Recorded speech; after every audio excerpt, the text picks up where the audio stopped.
வணக்கம். டிட்வா சூறாவளி புயலால் அதிக அளவில் பாதிக்கப்பட்ட இலங்கையில், பாதிக்கப்பட்ட மக்களினுடைய நேரடி கருத்துக்கள்.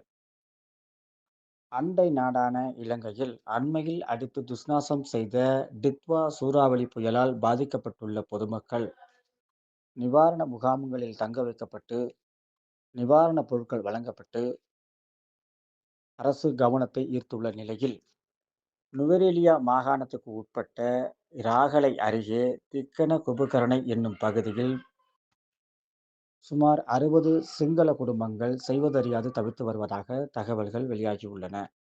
அவர்களுக்கான உடைமைகள், உணவுப் பொருட்கள், மருத்துவ வசதிகள் மற்றும் சாலை வசதிகள் இதுவரை கிடைக்கப்பெறவில்லை எனவும், கடந்த நவம்பர் 24ஆம் தேதி முதல் இன்று வரை மின் விநியோகமும் கிடைக்கப்பெறவில்லை எனவும் தெரிவிக்கிறார்கள். அவர்களிடத்தில் இது குறித்து கேட்டபோது, இதுவரை அரசு அதிகாரிகள் யாரும் வந்து எங்களை பார்க்கவில்லை எனவும், நிவாரணப் பொருட்களும் கிடைக்கவில்லை எனவும் தெரிவிக்கின்றனர். இராகலையிலிருந்து சுமார் 13 கிலோமீட்டர் தொலைவில் உள்ள இந்த திக்கன குபுகரணை என்னும் பகுதியில் வயதானவர்கள், குழந்தைகள் என பலரும் பாதிக்கப்பட்டிருப்பதாகவும், செல்போனுக்கு கூட சார்ஜ் போடுவதற்கு நகரத்தை நோக்கித்தான் வரவேண்டியுள்ளதாகவும் தெரிவித்துள்ளனர்.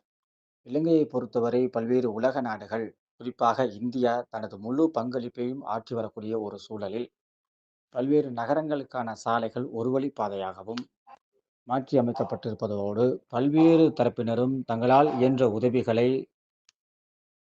செய்து வரக்கூடிய ஒரு சூழலில், தங்களை இதுவரை யாரும் பார்க்கவில்லை என கருத்தை பதிவு செய்திருக்கிறார்கள்.